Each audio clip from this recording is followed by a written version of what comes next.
0-7 in the Big Ten, a prohibitive coach buyout, and now an NCAA death sentence. There are times when only Japanese will do. Fukuo wa nakama o konomu. Misery loves company. You're listening to Can't Read, Can't Write.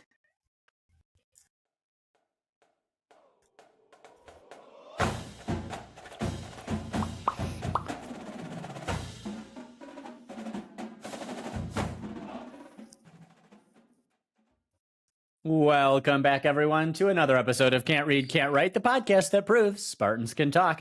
I'm Alex Plum, joined as always by the dude who gets recognized despite his paleness, Kevin Greck, and not by the guy who's hoping that Mickey will recognize him, Mike Jones. Oh, look who it is that's not here today. Oh, look. I so rarely get to do the cold open anymore. That was nice. I know. And I have to say, well delivered, too. Oh. Like, I really feel energized and kicked off. And we didn't have to give you any notes. We didn't have to run through it like six times. Several times. Yeah. You didn't break down and cry, which does surprise me because you look like a child right now. As our viewers on YouTube have already recoiled. Figured out. What happened to your face and your mustache? My mustache. What ill has befallen your household? It has nearly 40 years old. I've not had a shorn upper lip in 5.5 years. It was April of 2020 when I last shaved. What happened was that my husband and I share a shaving trimmer for his beard and my mustache. Mm-hmm. It has a little plastic guard that goes in it that you can click, and it gives you the different. Lets you choose the levels, the right? The length that the allowable lengths. He keeps his longer, and I keep mine shorter. And so what I didn't realize when I was clicking around was that the guard just wasn't there, and I was had a moment of face blindness. And so I clicked to my size, and then just immediately started going, and just half of it went, and I was like, oh. The first time in 5 years that I've made that mistake. So honestly, the good news about this is that it will grow back because I had been interested the last couple months. I was like, I wonder what it looks like. Mm-hmm. And I have to say, I miss the stash. Yeah, I miss it. I have to agree. I would do anything. I wish you went and gathered it back up from the sink and just crudely taped it back on. Because the real problem is now it calls attention to your 1942 Marine buzz cut where you faked your age because you want to go fight the Japanese in the Pacific. Which is the worst theater, by the way. Don't do that. It's the more violent one. It's the very awful one. No. And all of the Band of Brothers stuff happens in the European theater. That's the one you want. But it's troubling. Well, Alex Plum. I will say this haircut, by the way, was done by a very, very gentle Japanese gentleman. And wait, you got your haircut on vacation? I've always. If I can get my haircut in Asia, I do 100% of the time because their haircut approach is so sophisticated. It's massages, there's essential oils, there's a whole bunch of baby powder. It's using shears in ways you didn't think that shears could be used. It's the gentleness. It's old and traditional. Gentleness. So much. And I love my current barber. But this was another experience. And I get this consistently. And when I travel Korea, Japan, Vietnam, Cambodia, yes, haircuts, Asian haircuts. My barber started out his new practice. He went out on his own and he decided, I'm going to elevate this thing. I'm going up a tier. And the first time I saw him after he went out on his own, he did the whole hot towel massage thing. He did a straight razor cut. Yeah. And I was not on board with any of it. I don't want to be pampered that much. One, two, I don't want to be there as long as all of this takes. And that's three, a bigger issue. Covering my face right before I know you're coming at me with a knife.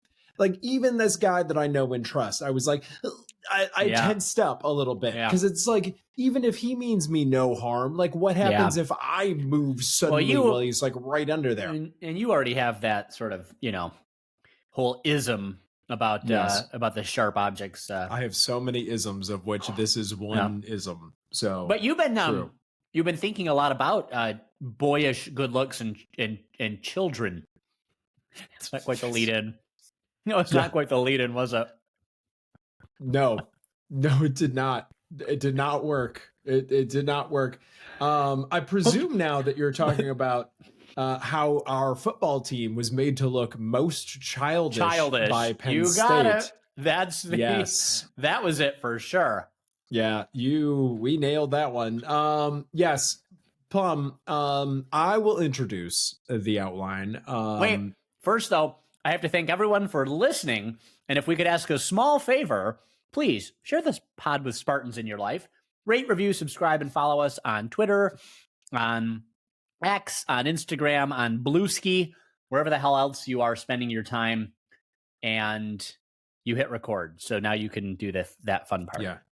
I like how we had to split. It's too much responsibility for one of us to both hit the record button and host the podcast. So that's right. We broke Mike Jones in half, and we each took one. It's good. And it's both of our responsibilities to make sure that this episode goes over 2 hours. So we will begin behind the green wall, where football always leads, even though this week, I guess it's the sanctions stuff that makes us. That's as we're going to talk about. Like, I attended this football game, and I don't care to relive that time. Anyway, football always leads. Then we'll talk about basketball. The Spartans played the Spartans, and the Spartans were victorious. And then, of course, the hockey team goes on the road, and women's soccer notches their first NCAA tournament win of 2025. I don't believe we have anything off Grand River this week, because I think we'll have plenty to talk about, but we will go ahead and take your social media questions as you outlined. Very good. So please lead us off, Kevin. Plum. We played Penn State. It did not go well. It seemed like it was going fine until the third quarter, although as everyone that I attended the game with agreed amongst ourselves, we never expected to win this game, even though we were really in it for 3/4 or 80% of it. But yes, MSU has again lost 8th straight, and it's turning out to be a lot like last season in the number of wins we're going to have. But basically, Penn State pulls away. It was obvious to me that this was a team that we were outmatched by early on. Basically, Toliver needed to rip off a massive home run type touchdown. That was it, though. Basically, I mean, we had a additional field goal, but that was the offensive output of the match. And I think that was really the story of this. Like, the defense, I think, kept us in this game and did the best that it could, kind of stemming the tide until the fourth quarter. But when you have a quarterback, in Milivojevic, who gets just absolutely swamped by Penn State, I think it says here there were only 5 sacks and 8 tackles for loss for the running backs, but like, it felt like more than that. Mm-hmm. And Nick Marsh, who's supposed to be like your guy, gets 2 targets for like a yard, basically.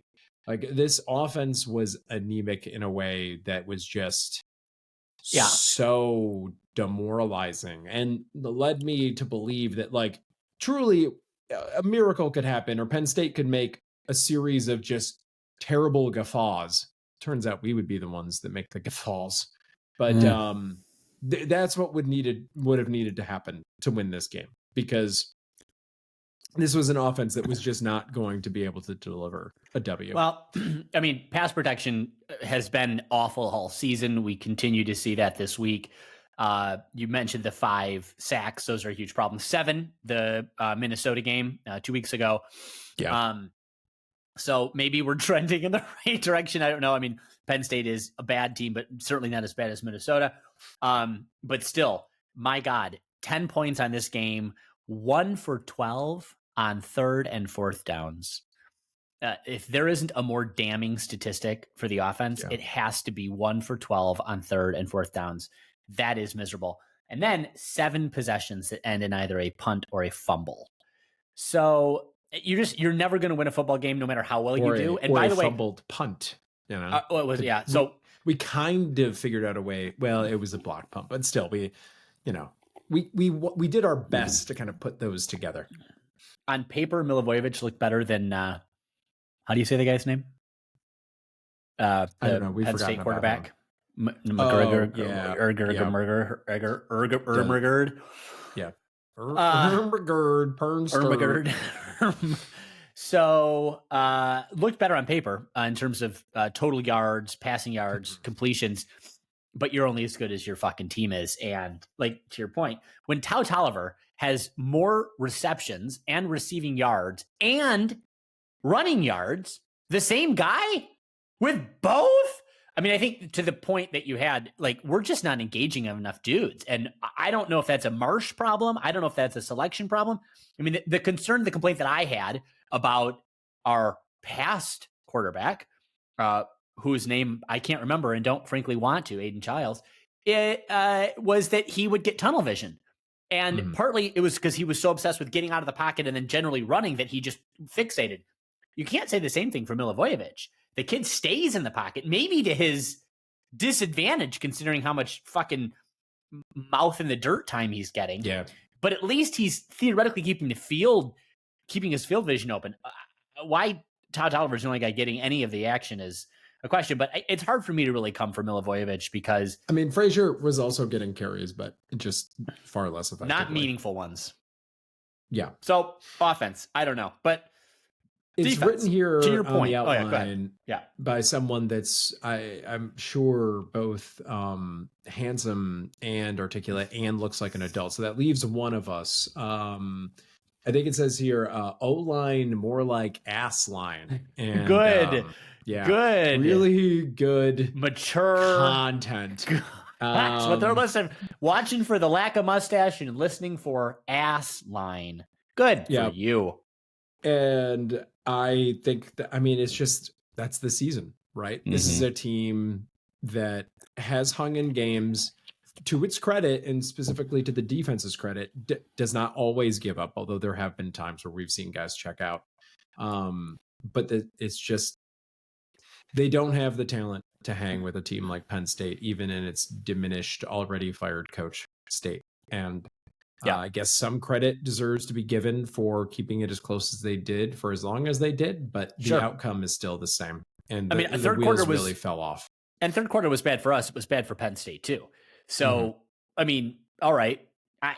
This was another eminently winnable game. I think Couch said something like, while Nebraska, UCLA, Minnesota were our fault for losing, Penn State was not our fault for losing. It was just a better team. And I thought, oh God, that's a painful fucking thing to read. Because any game you lose is your fault for losing. Obviously the better team won, or you would have won. So, but right. I get what he was trying to say, but I think to the point you're making, they're a very diminished team. They're dealing with the moral injury of playing under an interim, which God, we know what that feels like. But we just can't. We're doing it right now, almost. Are we? I mean, I know we're going to get into it, but fuck, are we? So this is my question before we move on to the defense. What is the top thing for you that you expect or need to see change between now and August 2026 that would inspire any level of hope in you for an offense that can do anything positive to create a winning season, to create a fucking bowl eligible season? You want the offense? You want the defense first? I want to start with the offense before we get into the defense. I'm gonna wrap the offense up. The offense is where we need to start. Running backs are a place that we were concerned at the beginning of the season, and that concern should continue to be the case. And then also the O-line. It's like the easiest, dumbest thing you could ever possibly say. But the O-line, it's so blatantly clear that is just, it's part of why Childs struggled. It's why Alessio is struggling. It's how the game is played, and we're just not up to the standard right now. So those would be my two spots that I would focus on. I would flip them, and I would say if I could only choose one, it would be the pass protection. It would be the O-line. I think for me, that's where it all is. I agree with you. The running backs have been fucking shit. But at the same time, if you don't have a blocker who can create holes for you, who can move guys even a fraction of an inch so that you can kind of get that space, I'm happy to blame everybody. And in fact, I've been very consistent on blaming everybody. But for me, it has to be the O-line. You've just got to have those couple extra seconds in the pocket to be able to distribute that ball better and to create the gaps where there's some movement. We shouldn't have to count on a quarterback with legs. We obviously can't as much anymore, though. Who knows? Maybe Milivojevic will surprise us as the offseason approaches quickly. The only other thing that I would say that I want to be able to see is that Aiden Childs is expelled from the university. Michigan State breaking its long rule where it doesn't expel anybody, but does it for him. And we hope this to be the one case where it's hope the just worst simply time for him. Yeah. Yep. What about you for the defense? What would you like to see changed? I think for me, that's a coaching question. If I have to be really honest with you, I don't obviously for Rossi. Is that what I know that people will say Lindgren's the one, and he also is. But I think for me, the issue with the defense is they've not been, obviously they have been the winning side to this. They definitely have.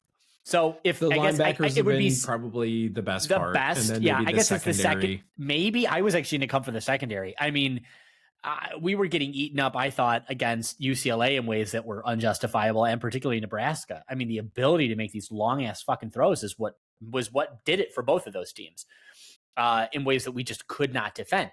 Or it's the reckless penalties, which we again saw yesterday. I would say that we didn't really at first, and then once the wheels fell off, that was part of the wheels really. That was the wheels coming off, but not that's just my point. Falling off, but then like they bounce down the street and they take they reduce an old lady to pink mist, they go through a parade and just you see the bodies flying in every direction. That it was that degree. It wasn't like wheels just kind of fall off whack. It was wheels bouncing and annihilating everything. It's like you're driving down the highway and the semi wheel comes off and is coming toward your car through the windshield. Yes. Into your final destinations. Fully final destination. Yep. That's it.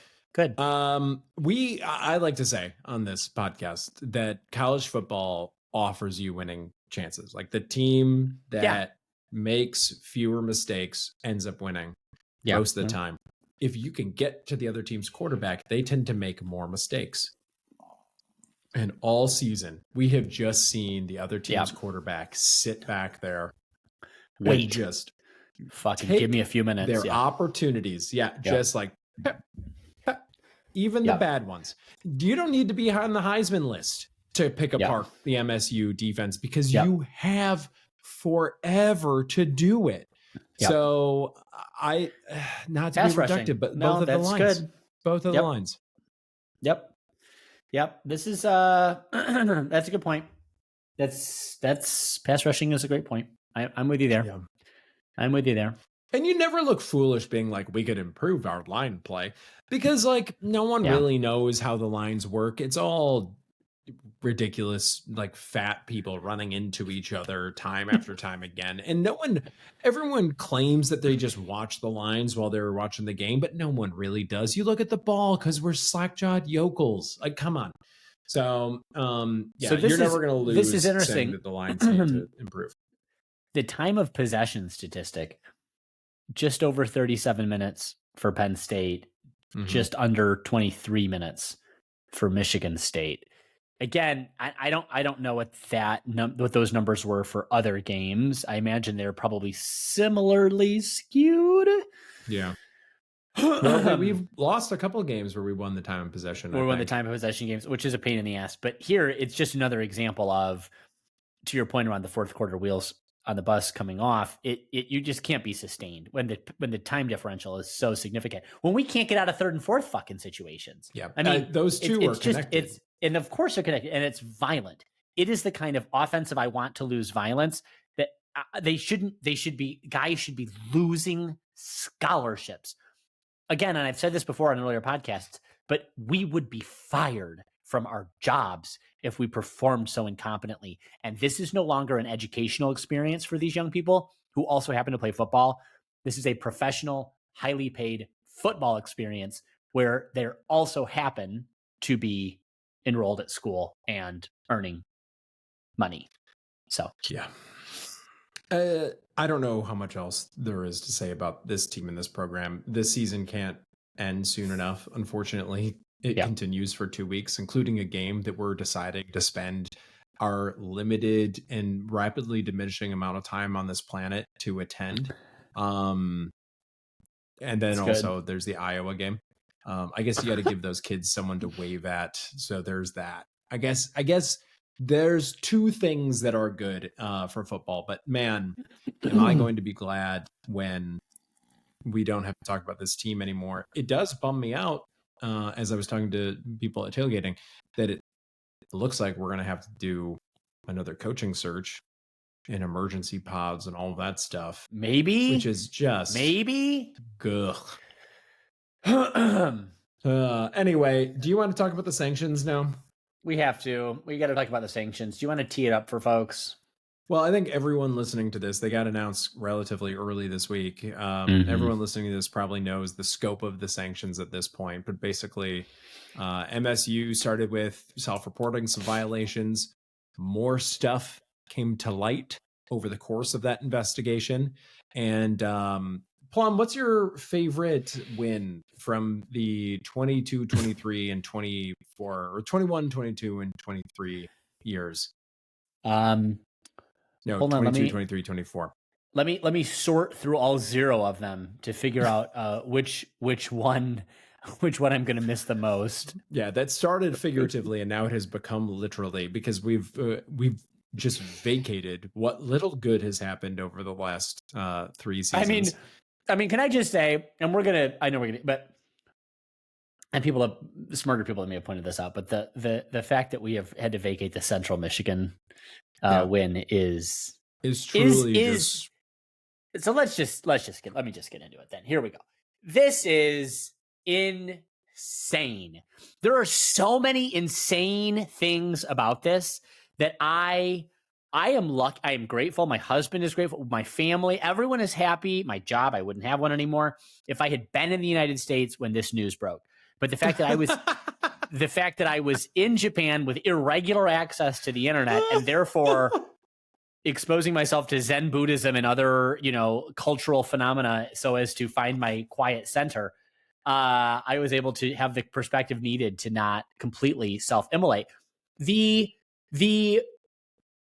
No, you were in Japan, not Tibet. Well, thank you. And others won't, but I will. Thank you for that. Yep. Because I know that could have happened for you. So. The NCAA is now and forever will be the least reputable, most utterly unconscionable, the utter lack of any form of self-knowledge, I mean, I know it's a corporation, but the people who work there should be ashamed.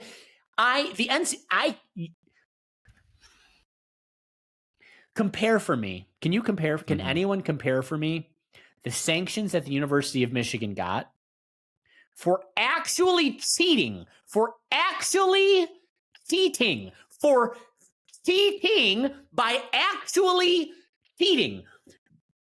by stealing, by paying people to go and steal things, intellectual property, by lying about it, by obfuscating, by hindering investigations, by doing everything. But we've rehearsed. But so that's what Michigan did.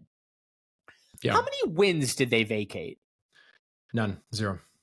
Okay, no and so then I need to understand I need to understand the level of ineligibility that how were these players former NFL Pro Bowl, Super Bowl? Who are we not the case. Talking about? If you look at the players on the teams with vacated wins, none of these were Pro Bowlers. No, 0%. So I need to understand how the record of and by the way, the record of the last 3 years being what it was, the vacation of the wins is meaningless.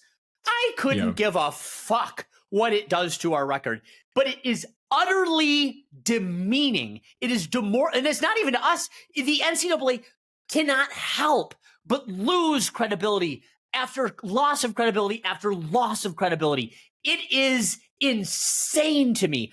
The very virtue of equality, of fairness, of things passing the sniff test that the NCAA is just utterly inept about. I couldn't be angrier at them, but I could be angrier about this situation at someone, and it has to be J-Bot. Bad. Well, I don't give a fuck. Okay. Let's hold on that. What about the fact that the NCAA did not notify, or maybe it was not known at the time, last year for an entirely new coaching regime that one of the players on that roster was ineligible and would cause them to have to vacate the season? There's no way that the Smith regime could have possibly known that individual was ineligible, would be ineligible, and that would cause forfeiture of games.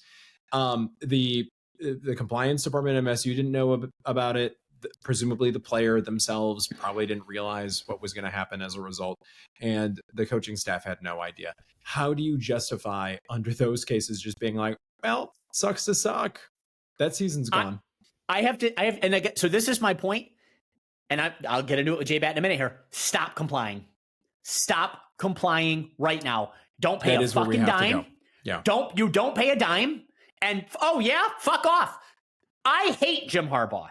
I hate him with the fire of 1,000 suns. And the thing I can say about Jim Harbaugh is, fuck off. I want to take it out to get a burger. We're going to get 10 burgers. I'm taking everybody to get burgers for the rest of time. The University of Michigan doesn't give a fuck. Ohio State doesn't give a fuck. Alabama, no one gives a fuck. So why the fuck are we preemptively? So we do need to do that now. But I would suggest that maybe J-Bat is not the direction where that ire should go. Like, this stuff had to be so far down the tracks by the time he came along. Like, we have to remember, he's only been the AD since like 3 weeks before the football season started. So it's not like he could have come in and then just been like, all right, NCAA, I'm all puckered up. Hit me with whatever you want.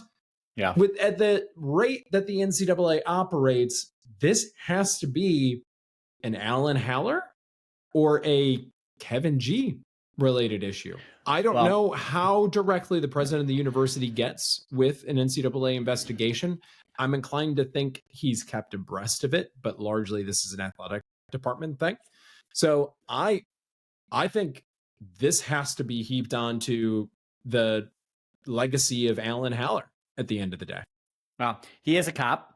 And I don't know if this is the natural thing for law enforcement, that they just roll the fuck over and comply with this kind of shit. But the thing is, ethics like this only work if the structure is ethically sound and everyone around you is bought into the ethics.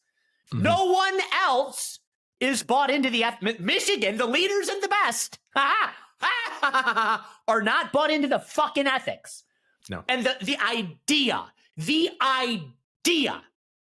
that they don't vacate and you're going to say, oh, well, Harbaugh got a 3, 5, however many fucking, fuck you. Show clause. Are you out of your goddamn mind? And Stallions? What? Fuck off.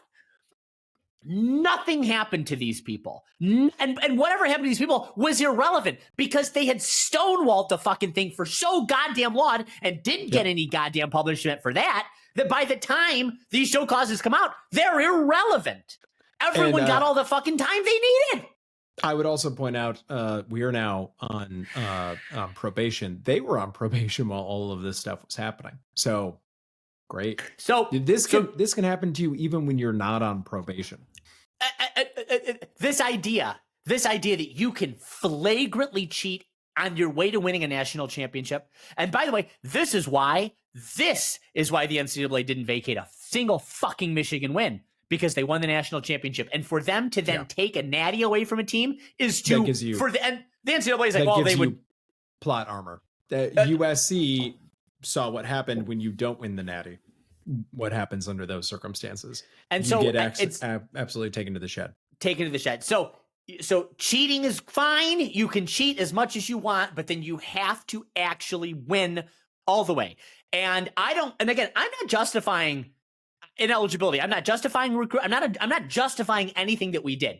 If we did it, then there has to be some punishment. Mel Tucker clearly fucked us, and good. Yeah. And frankly, he actually didn't need to jack off on the phone with a rape survivor. He probably would have been fired for these errors at some point. I mean, he clearly... We need to talk about that narrative as well, because as true as your statement is, there's some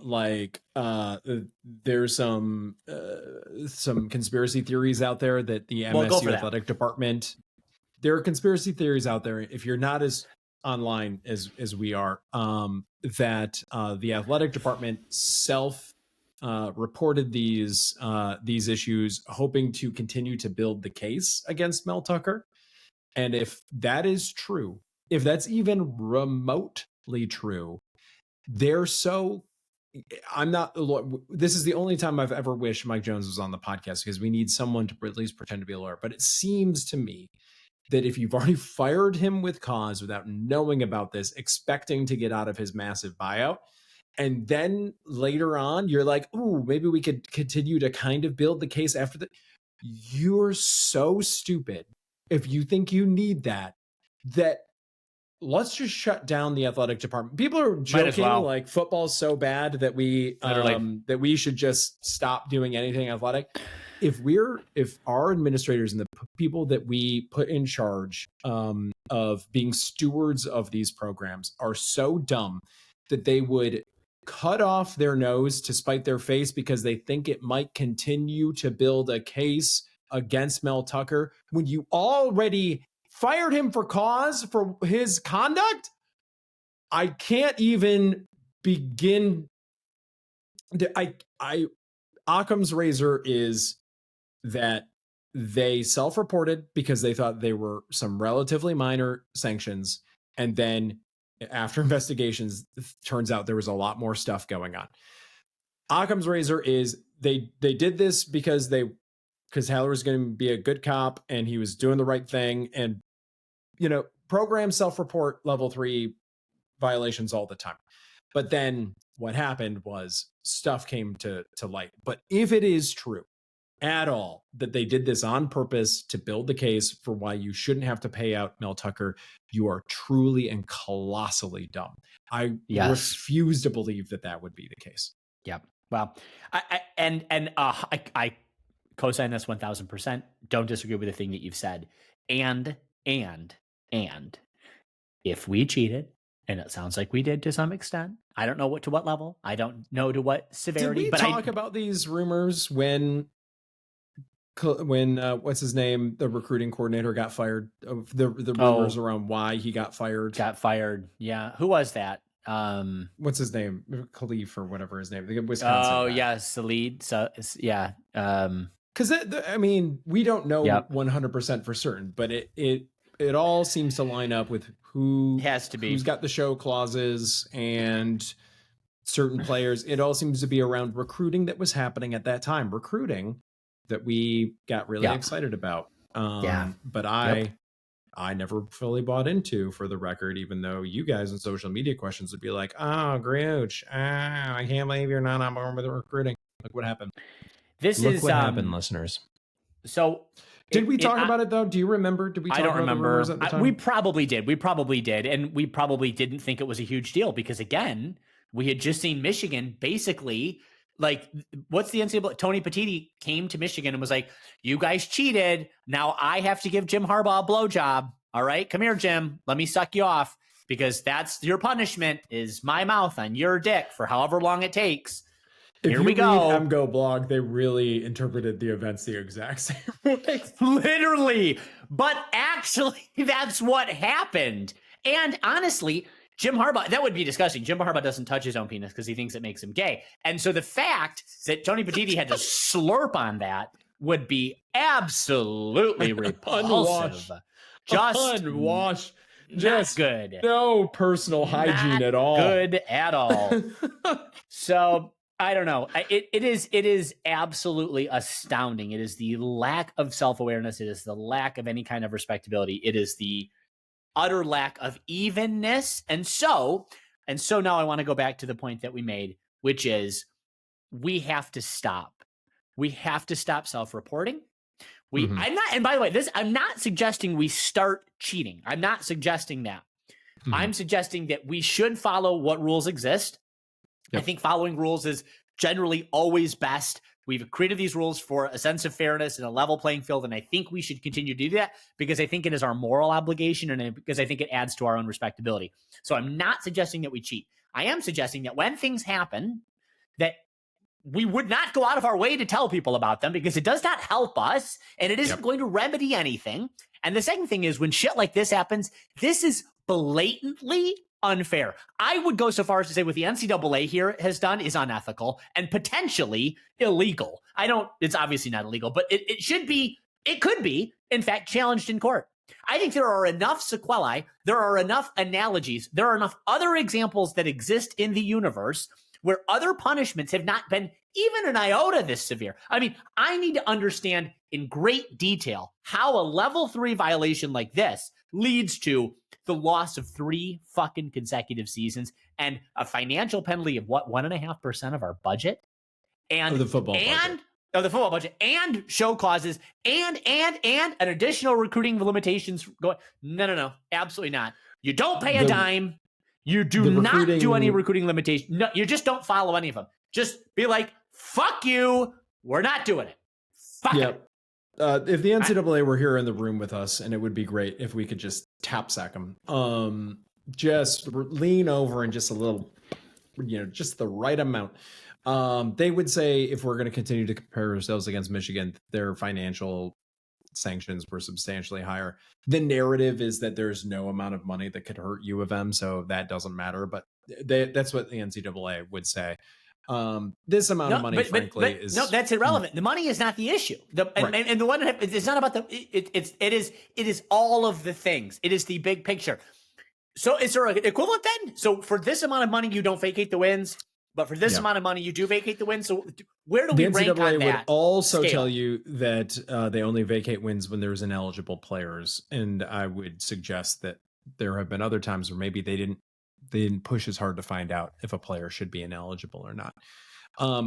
We do need to kind of cycle back a little bit because you mentioned the recruiting limitations, and that is something that would potentially hinder a future coach. It is also something that Jay Smith addressed not on his coach's show, which I tuned in for and was a bit of a trip when J.U. Kulkrick is up there just like, la-ti-da, we're pretending there's no elephant in the room. One North Pub or whatever it's called can't fit any elephants in here, so I don't see them in the corners or whatever. They just pretended it didn't happen, but he had to address it during his post game, and he said that they knew that the recruiting sanctions were coming, so they kind of worked around them already. Does the man deserve a little bit of credit for that, company guy? I'm asking. Does the man deserve a little bit of credit for that? Why? Sanctions that he did not earn, but chose to take that on the chin, to take his medicine so that they wouldn't hinder the program moving forward. He didn't, but to your earlier point, he didn't even know what he'd been saddled with last season. So for me, it's like, so now I'm going to go, NCAA, you fucked me and good. But here, I want it again. So let me preemptively put my legs back so you can have at it. Maybe that means that he is the man for the job, because MSU seems to be that kind of program, and he's apparently that kind of coach. He likes so maybe we have found our guy.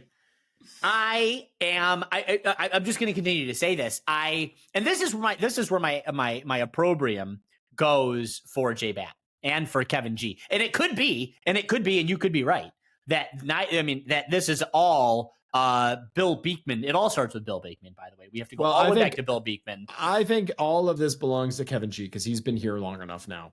But I would say primarily it belongs to Alan Haller.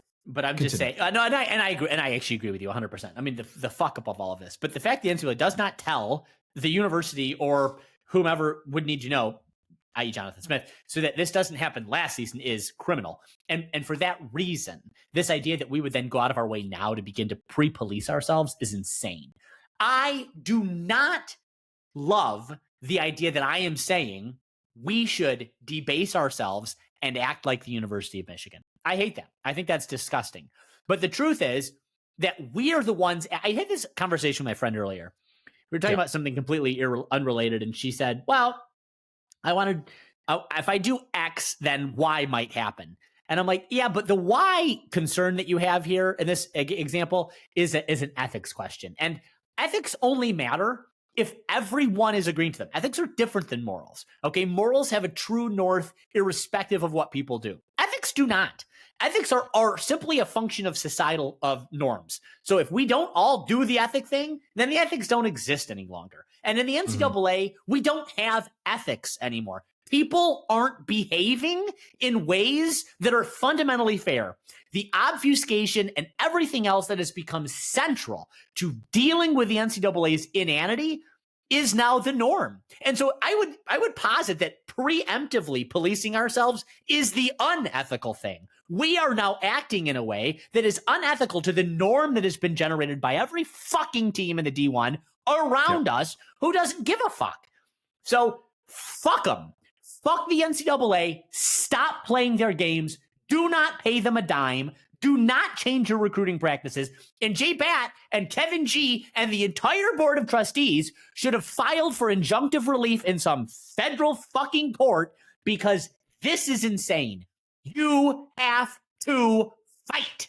And the unwillingness to do this. I mean, we've all seen the comments, the anonymous donors who were like, don't fucking come to me for $1. Fuck this school. You're losers. You can't win. Your coach doesn't seem at all interested. The players hate football. And now your administration is rolling and rolling over in ways that are absolutely uncouth and demoralizing. We are fucked. And there cannot be a worse team to root for today than the Michigan State Spartans. This is got to be the fucking lowest our program has ever been. And I can't believe I'm saying that 3 years after Mel Tucker. I mean, we said that earlier this year before, when we still had wins from the last 3 seasons. It was the lowest then. It's by far the lowest it's ever been now. I mean, there's never been I don't know that there's ever been a time, or we're tied for the most in like 50 years, our longest losing streak. We're going to Iowa this week. You think this team's going to go win at Iowa? I wrote here on the outline, preview, Iowa, why bother? It was supposed to be coming up, that joke, but we're using it now. Because why bother do anything but just put your head down and try to get to the end of the season, and in all likelihood get through this coaching search, and then just try to figure it out on the other side? Because my God, it reminds me a lot of all the times we talked about, like, well, it looks like we've taken another one on the chin for the Big Ten. Big Ten's called in yet another favor, and we've done it for them. There it is. We, as a program and as an institution, we love to kind of just take it on the chin and do whatever the right thing is for everyone, when we're the only ones that ever does that. Yep. North Carolina had fake school for all of its student athletes for a decade, and they just went 2 birds to the NCAA, and it worked. It worked. And meanwhile, we're like, oh, please take our L3 violations and turn them into L1 violations. Ooh, stomp on me, NCAA. It's so demoralizing. The good news is that truly, at the end of the day, as stupid as it is that we have to vacate all those wins, they don't really matter. Like, we know all about how vacated wins and losses don't really matter. The dollar amount does not really matter. It seems like, for one reason or another, Jonathan Smith has already taken on the chin and done all the stuff he needs to do recruiting wise. So maybe that doesn't even matter.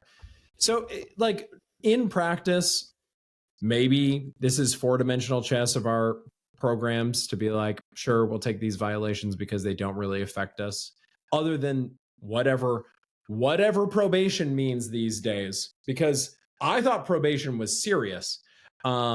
It's not.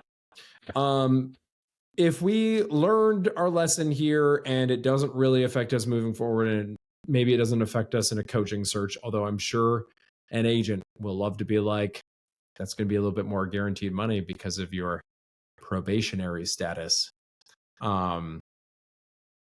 Just insult to injury. I mean, it's just the ultimate insult to injury in an already insult to injury kind of football week.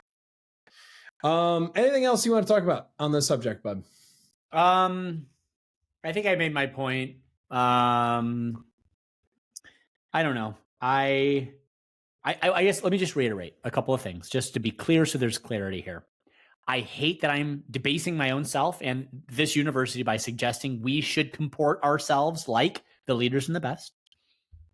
I hate that. I absolutely hate that.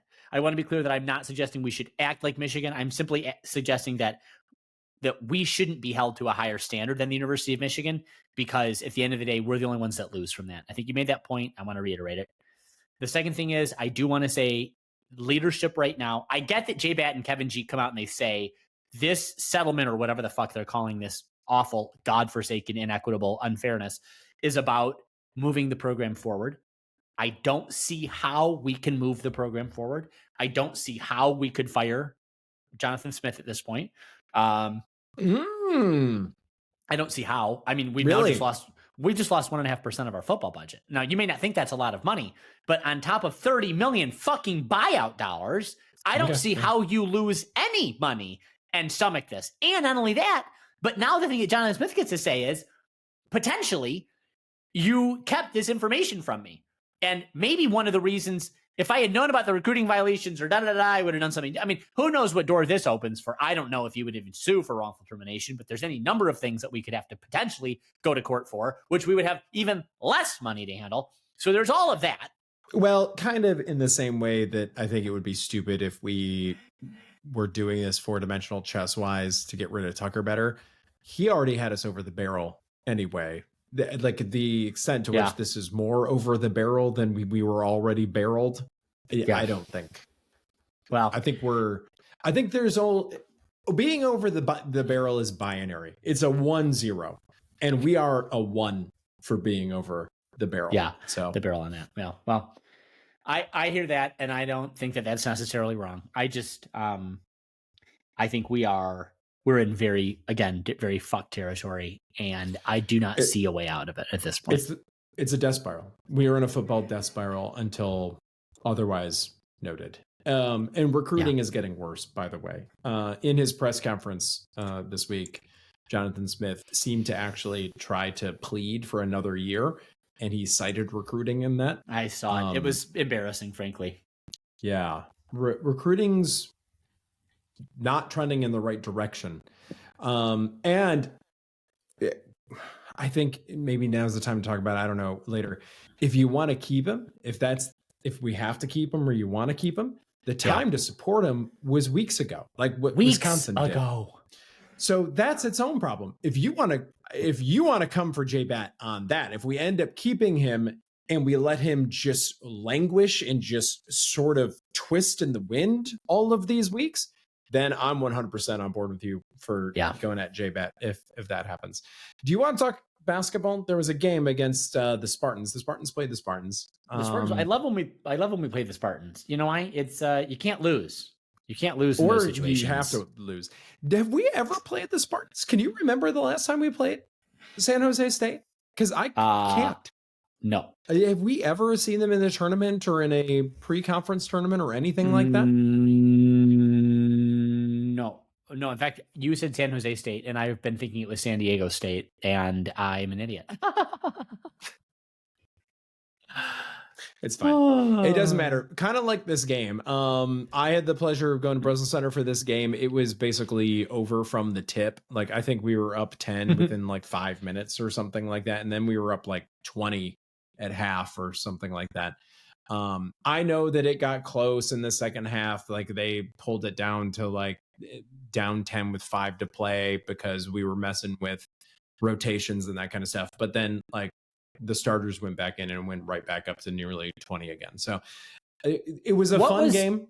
Talk to me about the post game press conference, because I was in Japan when this game aired. I did not see it. I read about it. You guys sent some tweets, or you sent something out to me, which led me to believe that we had lost the basketball game, because Izzo's reaction. Izzo was being ornery. Izzo was being his ornery self. And I honestly, and so I saw the quip. I didn't click the link. I didn't have the strength after everything that had happened. And then we scared you, huh? I didn't realize that you didn't know. I was in a low point.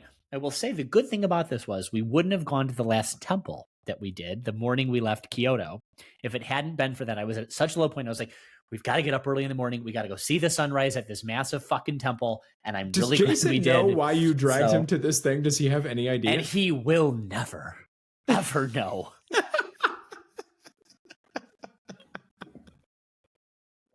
I was in such a low state. He thinks it's like this beautiful moment that the two of you shared, and you're just boiling inside because you thought we might have lost to San Jose State. He's like, "You're not Buddhist. Why are you lighting all those candles?" God, frickin'. I love you. This game was punctuated by some Cohen Carr dunks. Ooh, big Dookie guy. Yeah, big dookies were dropped on San Jose State. Carson Cooper had another good game. Jackson Kohler had not just like a little bit of a double-double. He had like a double-double, more dookies being dropped.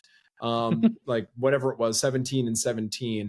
The guys played really well overall. And I know that Tom apparently sent you into a death spiral over in Japan, but the only continued issue is the 3-point shooting.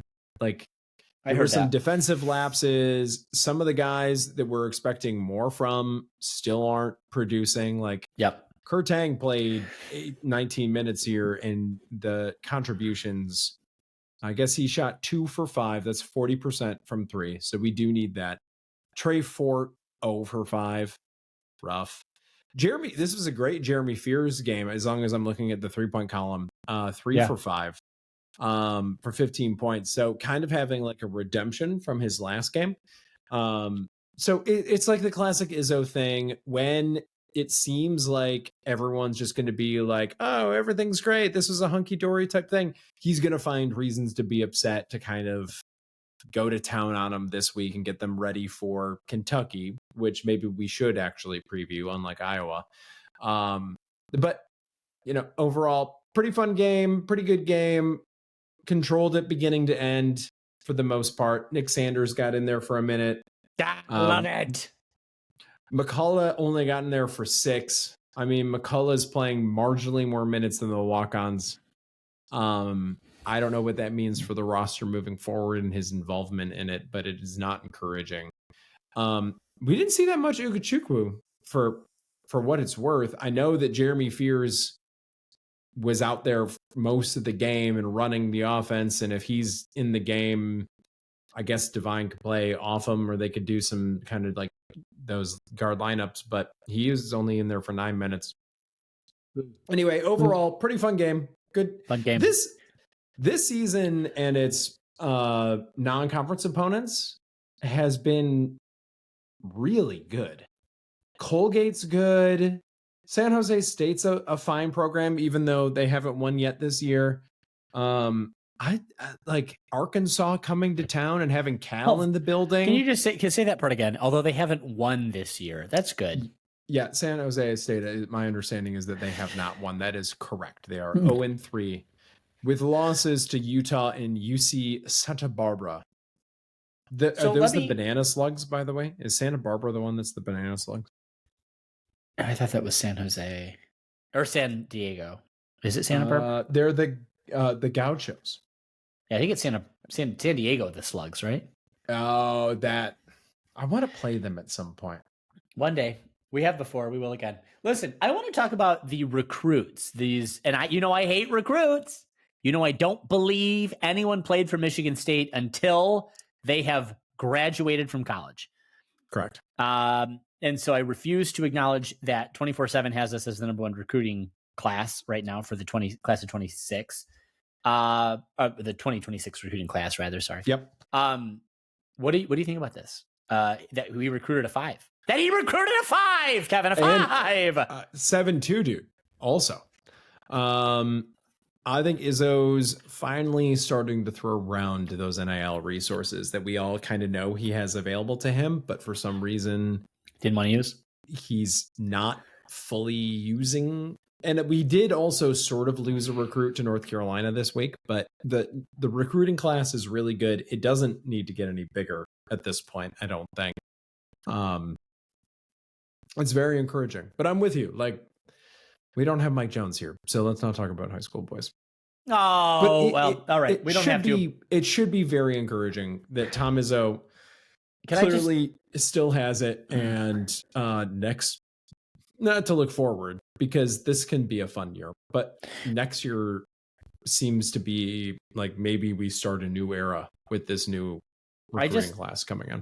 Yeah, about this massive giant center, Ethan Taylor. I just want to read you what Matt Wenzel at MLive has got Izzo quoted as saying, because this is just fucking disgusting. This kid's got another year. He's just turning 18. He could grow, but he's definitely going to fill out. He's got body to fill, very well proportioned. A great kid, a great family. He's got things he's got to get better at, but I think he knows it. They know it. The agent knows it. I know it. Hard to coach 7-1. Knows it. The agent knows it. I know it. Hard to coach 7-1. What does that mean? Hard to coach 7. I don't even know what it means. You can't make someone become 7-1. That's what it means. Oh, I see. Hard to coach 7-1. I see. Oh, did Tom Izzo speak imprecisely to the media? Oh, no way. I can't believe it. Oh, Kevin, my Lord and my God. All right. Well, why don't you tell the folks about hockey while I go get a refill of my delicious Japanese Suntory Scotch whiskey highball. Wait, did you keister that and bring it back with you? We brought it home. I brought so much Japanese whiskey and sake home on this trip that I had to buy. Well, I didn't buy a box. We went to the liquor store and I asked them for a box, and then I filled it with those hotel slippers and dirty underwear so as to cushion it. And thank you, Delta Airlines. You got everything back without breaking a single thing. So you checked it. You didn't ship that freight. Well, you wouldn't want to ship it. Why would I have to? Why would I have to? I got 3. Jason had 3 bags. You could check for free. Oh yeah, that's awesome. So you brought all of that. Great. You smuggled all that back into the country. And now you're admitting to it. And here I'm carrying this massive box. It's come down the conveyor, and I'm coming out with it. And 3 different customs guys were like, "Oh, wait! What's in the box? What's in the box?" Mm-hmm. And I was like, "Japanese sake and whiskey." And they're like, yeah, go ahead." Yeah. No one wanted to see it. What I didn't tell them was that I had 2 knives in it. 2 knives, because I thought was totally going to get me pulled over, and so they let me go. As long as you checked it, though, that's where the knives go. You put them in there. So. You put them in there, and frankly, I, didn't have to declare those because they were under whatever the dollar value is of declaring knives. So yeah, here. I didn't have any. I'll talk hockey. So hockey. We played some college hockey this week. The boys went on the road to Notre Dame, where they are bringing in their brand new first-year coach and swept them. The net, as I hate myself for saying out loud right now, is that MSU is currently tied for number one in the Big Ten in points, but has played 2 fewer conference games than the other teams that are tied. So it's a very, very good season so far. And this is a very, very good team. Now, game 1 against Notre Dame, who, for those that don't follow hockey, Notre Dame is in the Big Ten for hockey, was pretty one-sided affair overall. 4-1, including a goal on an open netter, but like controlled the game throughout, basically. Game 2 on Saturday was a little bit more feisty. Notre Dame put up a bit of a fight, but still put it away with an empty netter. Didn't have Lindstrom for this game. He's injured. He's out, which is a bit concerning because he's got injury history, but we'll be keeping an eye on that. He's one of the big first-round picks, freshmen that we have on the team. But went on the road. I know that Notre Dame is not very good this year, as I said, breaking in a brand new head coach who's very young.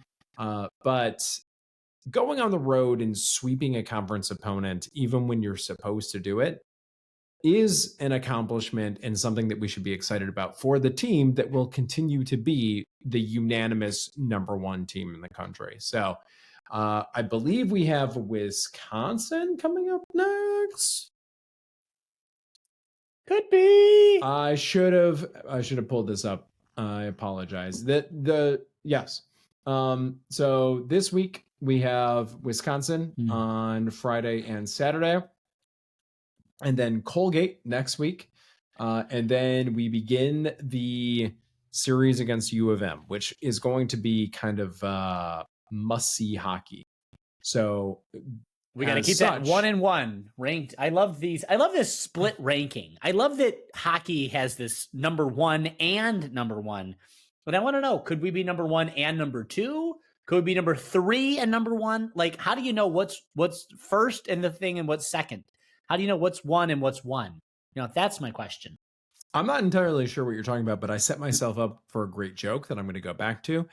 U of M playing U of M is going to be must-see hockey, which is why the Big Ten Network is not showing it on TV. But wait, no, the second game they are. But the first game they're not. What do you mean one for one? What does that mean? No, they're 1-1. Two different. There's 2 rankings, and they show them both. We're number 1/ we're number 1. It's like when there used to be the AP and the coaches. Yeah, but no one graphically represented them one. We only ever showed the AP, and the coaches poll just existed, but you had to go search for it. And no one cared because it was the only thing that we cared about was the AP If you poll. knew, the coaches poll was really good at being something, I don't know what this trope is, but being something that seems like it should have high authority and should really matter. But if you know anything about it, it just falls apart immediately. Right. Anyway, All right. 1-1. This team ranked team should be until otherwise stated. Wisconsin's a good team coming to Mun Ice Arena. They're also top 10. Do you have their rankings there, Plum? Who? The Wisconsin. Ours? I think they're 7. Yeah, that's right. Anyway, right. Doesn't matter. Doesn't matter. They're coming to Mun Ice Arena again. And I'm going to go back to this time and time again. If you haven't seen MSU hockey in a Wisconsin's few years, 3 in the Big Ten right now, for what that's worth. They're 3rd in the Big Ten. What are they ranked nationally? I don't know. 1-1. If you haven't been to Mun Ice Arena in several number years. 7. Well done, you. Number 7. Thank you. It's an entirely different product than you've seen before. Go to see them. When are you taking me? I'm your friend. I live proximal to you, and yet I don't get to go to any of these games. It's Michael fucking Jones, who, by the way, couldn't bother to be here. And I won't take any accountability for the number of weeks I miss every month. That's neither here nor there. What is is me, and I'm Plum, here. You and I, we were at Dagwood's. We talked a lot about Volvos. What was the other thing that we talked about? I don't remember. How good the Olive Burger was. We talked about all the games that you don't care that you're going to miss that we could have gone to together because you're going to Japan. That's true. You did invite me. You did give me that invitation. You invited me to one game with you as a friend. Not only did I invite you, I gave you first right of refusal. And you know why I did that? You did. You can fuck off. You knew. You somehow knew where I would be. Because I listen to my friends when they speak. I listen, so I retain knowledge, and I knew that it would cost me nothing to offer you those tickets. Yes. Well, it's hurtful, but it's good. Anyway, we did get tickets. You got tickets. Your wife got tickets, maybe, for all of us to go to the Izzone alumni game because I forgot that they were going to be released at 1 a.m. Japan time the day they were released. But you do deserve credit in all of this for being like, knock, knock. One of the games is sold out. We have to do this. Because there have been years where you could wait like 2 weeks for the Izzone alumni and then just be like, ho hum. There are 2 games and one of them sold out in less than 24 hours. It was wild. And it's a Northwestern game. Who wants to see you play Northwestern? Well, it's the Thursday game. It's the Thursday game. But we got tickets now to the Monday game, and that's going to be very good. We're going to watch USC. We'll be in the lower bowl. It'll be very lovely. And I'm looking forward to it. Cheers to that. We'll see you there. I switched actually from my Scotch whiskey highball produced by the Suntory Whiskey Company.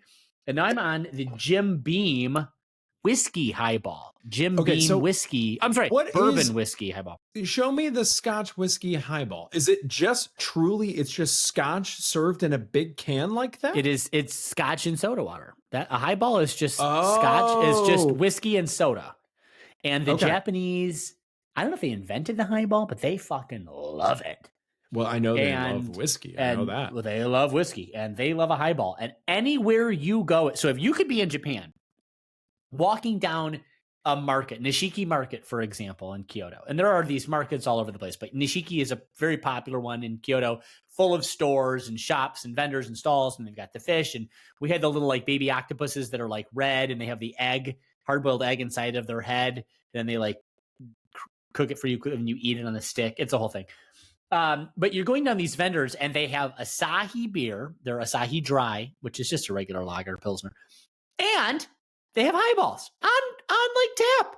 Glurk, glurk, glurk, glurk, glurk, glurk. And here's your highball, sir. And it's like, what's the alcohol content of a highball? Well, it depends. I mean, the alcohol, the whiskey itself is, they will tell you this one, I think they'll say the can is 6%. That's it? Yeah, they have 8%. I'm sure they have higher. The whiskey itself is, probably 40 or 45 50, or whatever it is. Yeah. 80, 90, 100 proof, whatever. So, that's that. But, distilled down, not distilled, but rather, cut with all of the soda water. It's probably only a shot in that. I would imagine it's a shot. Maybe it's a shot and a half. It might be 2. I don't think so. Anyway, all over the place. And you can get them at the 7-Elevens. Oh, God, the 7-Elevens in Japan. Everybody's talking about the 7-Elevens in Japan. And the sandwiches. Oh, such the sandwiches. You wouldn't believe how many. I might have had an egg salad sandwich every single day I was there. I love egg salad, but the egg salad in Japan, let me tell you, it's an egg salad and it's a tuna salad. And they put them together and they're packaged and you have one in it and it's just bop, bop, bop, bop, bop, bop. Jason got the orange cream sandwich. That was not very good. We loved it. I'm going to olive burger next to a Japanese, my God. Egg salad sandwich. Which one do you reach for? Listen, don't keep in mind your audience. Keep in mind. I know. Listen, it's always going to be the olive burger. I can't help it. I would use that stuff to do terrible, illegal things. All right, let's move along. I could talk about Japan forever, and I will find a way to work it in again. Probably when Mama Leaf asks one of her really commonsensical questions. Well, they're playing your song right now because we're about to talk women's soccer, who just won 4-1 against Milwaukee in round 1 of the NCAA tournament, which is happening here in East Lansing at DeMartin Stadium. I have refereed the UW Milwaukee women's soccer team before. They are generally very, very good. They routinely win the Horizon League. I'm assuming they did. I'm assuming that's why they were in the NCAA tournament. And so the fact you might think, oh, we built Milwaukee. No. That's actually an accomplishment because there have definitely been seasons where Milwaukee has come to Michigan State or we've even gone there and we have lost. They came here earlier and we beat up on them to a greater extent than this. But yeah, but I'm just saying the fact that they made the tournament was probably a sign of the fact that they won the Horizon. And so good for them. Milwaukee is a good program. I've always been impressed whenever I've read UW Milwaukee before in the Horizon League. So good for them. But yes, winning here is great. And so we're going to take on the 7th seeded Wake Forest Thursday at 6:00. That is going to be a great game. Anytime you get an ACC program up in East Lansing is good. It's good for soccer. It's good for women's soccer particularly. And I'm excited to see what Jeff Hostler and this team do because, this guy was a fan. And we've talked about it. Jeff Hostler, the coach for Michigan State women's soccer, was the coach at Grand Valley. Women took them to multiple Division II national championships. He's the real deal, and I want to see him clinch it this season. Don't know that we will do that, but having a win over 7th-seeded Wake Forest is going to be very, very, very good. MSU women are the 2 seed. I don't know if we covered that last week. Maybe we probably wouldn't have because this would have been week 1. So anyway, for listeners, we're the 2 seed of the NCAA tournament. Yep, and didn't win the conference tournament. Yep. We're one of the 2 seeds. We're one of the 4 2 seeds. Correct. Yeah, got it. Now I'm with you. If they win on Wake Forest, knock on wood, if they win against Wake Forest, they will play Sunday against the winner of Colorado Xavier, who are playing Thursday at 3. So Colorado Xavier is the earlier game on Thursday. Winner of that plays the winner of MSU versus Wake Forest. Hopefully it's that Spartans. But man, speaking of games you got to go to, DeMartin rocking for that first game against Milwaukee, and I have no doubt will continue to. The weather will not be as nice this week in East Lansing. It was like 70 degrees almost for that game against Milwaukee. I would like for it to be cold when we play Wake Forest. That sounds like an advantage. 100%. Or snow again. Fuck. We landed here. By the way, the weather in Japan. Did you know it gets very hot there in the summer? Japan. Look who did it. Very hot. But we came home yesterday and it was balmy and I was angry about it. Angry. I heard it had snowed. Oh. Anyway, very good for the women and looking forward to that. I don't know if these games are on television. I hear them wafting across the air in East Lansing, but very, very good. Anything else you want to cover before we go to a place where it's not Dagwoods, but we could have a bite? I've been to a place that I'm thinking of. Not in Japan, I might know. Closer to Grass Lake. Have you been to Grass Lake? People so often get Japan and Grass Lake, Michigan confused, but there is a great institution of food and drink there. What's it called again? Mama's Mercantile and Eatery? That sounds right. That sounds right. And I think that's the only thing we've ever called it. I wanted to call it like the Exchange, and I made that up with delightful offensive-ness. The word mercantile is in there, but having been there like 8 times, I can't tell you why. They're not mercantiling. Now they might be mercantilists, and Trump's whole trade war tariff thing it would be aligned with that. But let's take politics out of it and let's stick with homemade dishes with locally sourced ingredients. I don't know anything about any of that.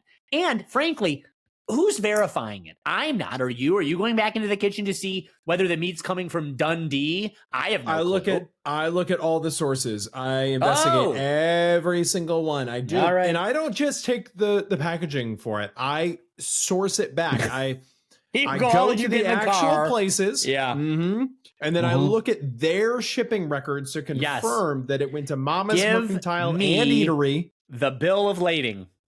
Yes, I do. I do that for every single thing that I eat, actually. That's why this is why he looks the way he does. He doesn't eat. Emaciated. He's not eating. Very thin. So much time in the day. Very pale. Very thin. Very pale.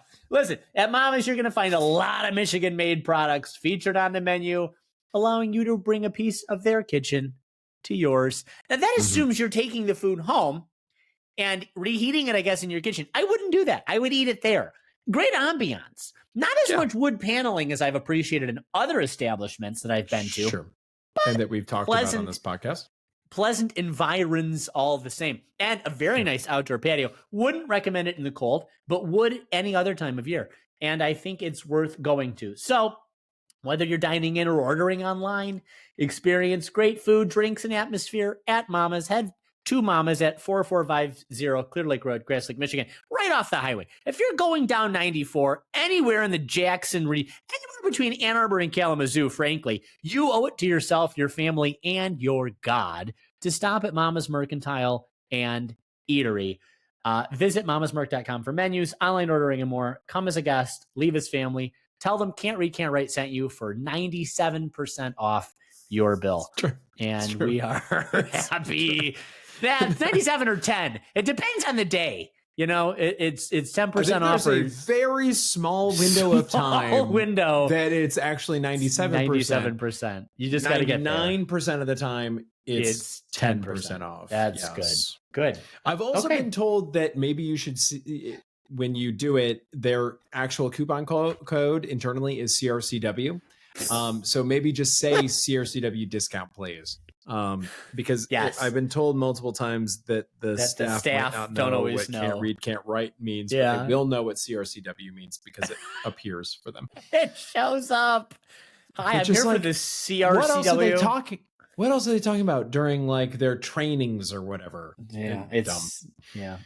Anyway, it's their fault. Yeah, it's not. It is their fault. As I said before, preview Iowa. Why bother? We're not doing that. But in basketball, we are playing Kentucky on Tuesday, and they are the KenPom number 4 team. Offense number 8 and defense number 9. For context, we are KenPom 33 for whatever that's worth. Well, nothing.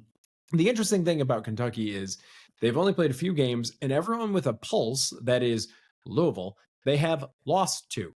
So I actually don't know what to do with this Kentucky is KenPom number 4 team. What is the line on this? We're not a betting podcast. It doesn't matter. I think why not? Why not win this?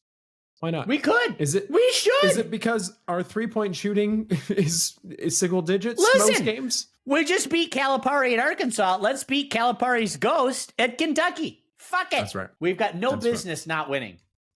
True. Here's to that.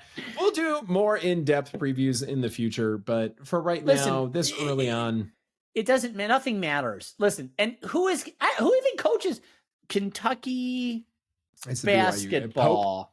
Pope is his name, right? Is it Jim Pope? He's a former BYU guy, right? My cousin, the Pope, coaches. Fucking Uncle Cousin Pope is the coach of Kentucky. Mark Pope. True. Mark Pope, related to Mark Few somehow. First name relationship. It works so often. That's how cousins. It's the first name. Yeah, BYU seems to be doing just fine without him because. Yeah, I bet. Can you imagine NIL with the Mormon Church behind you? My God. I will say Kentucky devastated Valpo 107-59. That is violent. Yeah. 99-53 over Eastern Illinois. Have we ever run up the score on a team like that?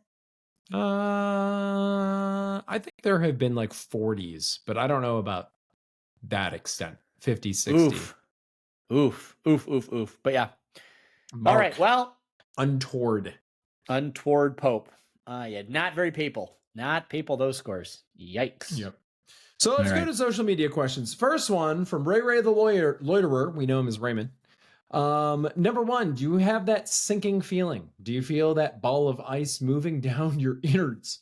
This team isn't going to win any more games this year, and if Smith is back, and that's a distinct possibility, will they be worse next year? That's something we have not really considered or looked in the mirror.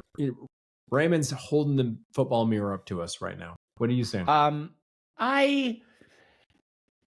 Well, I'm surprised we didn't give top billing to Mike Jones. I guess this is you saying we've not gotten a new box worth of liquor, and so Mike Jones can eat ass. It's that, and that's definitely true. It's also penance because we missed some of Raymond's stuff because he emailed instead of Raymond Chains. All right. Well, okay. Well, noting that Noting that. I don't think we're going to be worse next year. I'm going to say we're not going to be worse next year. Here's the thing about being worse is how. How? Raymond, how? We're not winning. Show me That's it. How That's I can believe as bad, but worse seems impossible to me. Impossible. Yeah. Factually impossible. So I'll say no. Ray asks, is it true they're giving away tickets to Spartan Stadium in 6-packs of Natty Light rather? You would know because you are a big Natty Light aficionado, as I recall. Yep. Here. I heard it's a 6-pack of Natty Light or a single can of a Japanese whiskey highball will also get you in. Good. Very good. Number 3 from Raymond. God damn it. Why did I listen to 95% of this game? I lack creativity, agency, and an existential purpose in this life. Thank goodness for drugs. Adding, don't be like me. Oh my God. Well, drugs are helpful. People sleep on drugs, and I would say to their own detriment. Yep. To their own detriment. The basis of this podcast and indeed our relationship is drugs. It's for sure mood altering substances. We can agree on that 100%. Yep. All right. Well, I am pro that. All right. Next up here from Jason Fry. Oh, for Grooch and Plum. That's us. If he decides rude. I did decide to join, and how dare you for implying otherwise. I am in fact in some ways hosting this episode is half hosting. Having read the intro, I want some sort of top billing credit for that on my resume. Which Santa are you most tired of hearing about? Former UN President Santa Ono, jolly old St. Nicholas Santa Claus, or Jones's baby truck, the Hyundai Santa Cruz? Here's the one that I don't hear about anymore. Former U of M President Santa Ono. That is one of the all-time just face down, fully died, just ultimate boners of all time. And also when the U of M fan base likes to get up on their high horse and talk about how spectacular everything about them is, they always fail to mention that their last president chose to go to another school and then failed to actually secure that job and humiliated himself and their university in front of everyone. It's funny how selective they can be. I haven't heard that much this year about jolly old Saint Nick yet, but if previous years are any indication, I will tire of that as well. And Jones's baby truck, the Santa Cruz, if it means he's not talking about his yard, I'm happy for him to talk about the baby truck. So, I'm going to say Jason and I have talked about getting a Santa Cruz. So on the fact that Michael brought it to our house and we discovered that it has built within the bed is a cooler. You can put a cooler. You can fill a cooler with ice and beverages and fully tailgate out of the bed of the truck. I just think that's fantastic.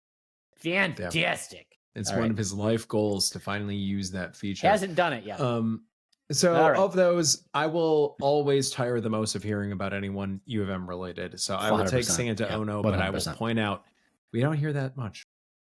Yeah. Next up, from the other Mike Jones, the better Mike Jones. If you were in Jay Bat's shoes and could pick whoever you wanted, they have to take the job. Who are you making our next head football coach? Alex.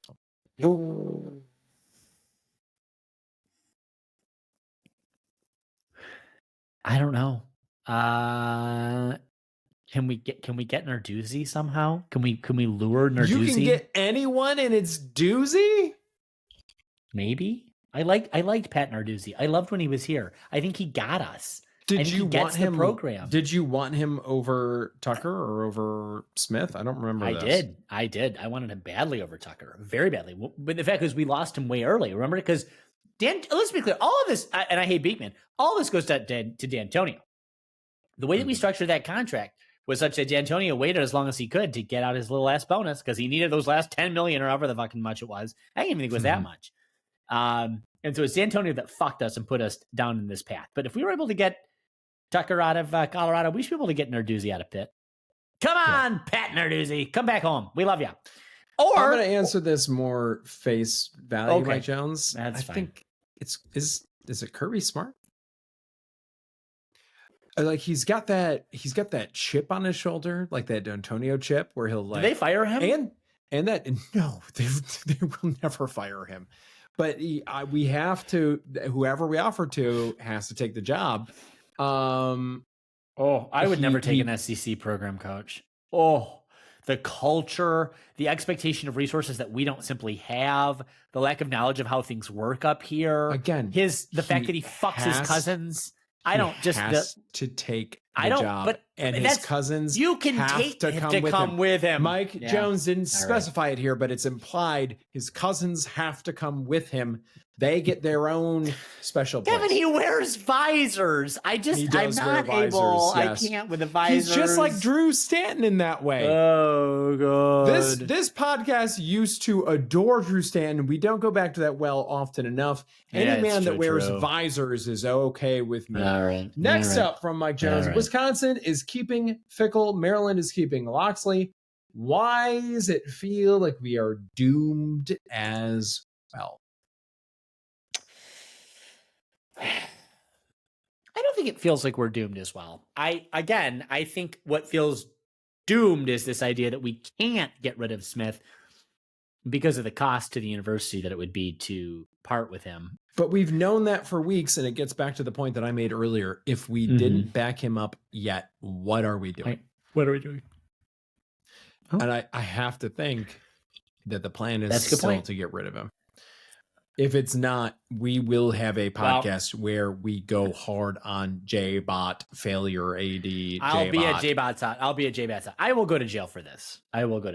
All right, next up, Jorday Villarreal. Hello, Jorday. I think it's probably supposed to be Jordan, but it's in here as Jorday. I just copy and paste. All right, Jordan. No, I don't. For names, I actually don't. I actually do write them, and that one is probably wrong. And you've had Mr. Villarreal enough times that we should know it's Jordan. Yeah, it's Jorday Villarreal. So Jorday writes, do you think it's Jorday?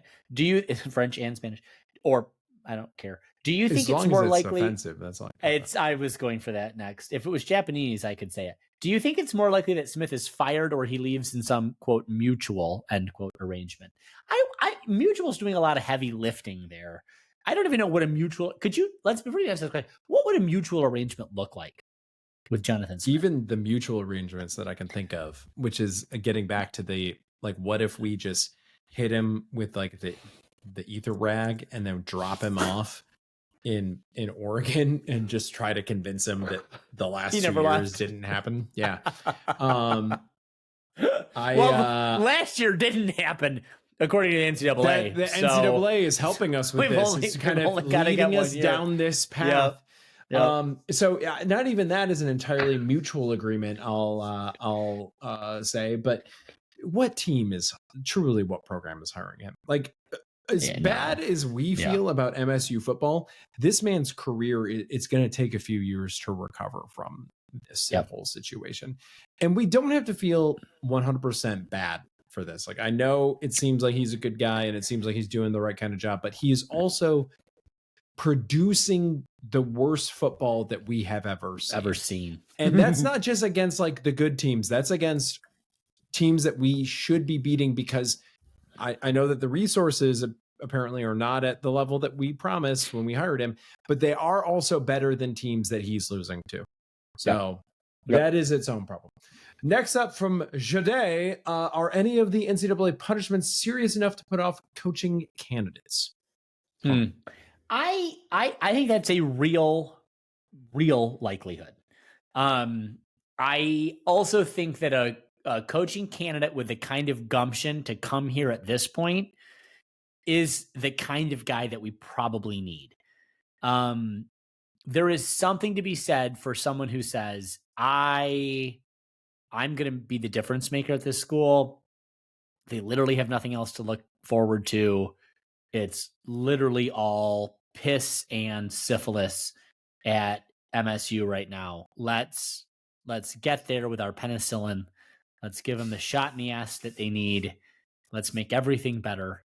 and fuck, and frankly, comes in with a fuck the NCAA attitude. Let's get a coach that says, whatever, we don't give a fuck. You have no real enforcement. You have no real enforcement. So fuck off. You're dead anyway. And just watch the NCAA just die. So I don't know. It's possible.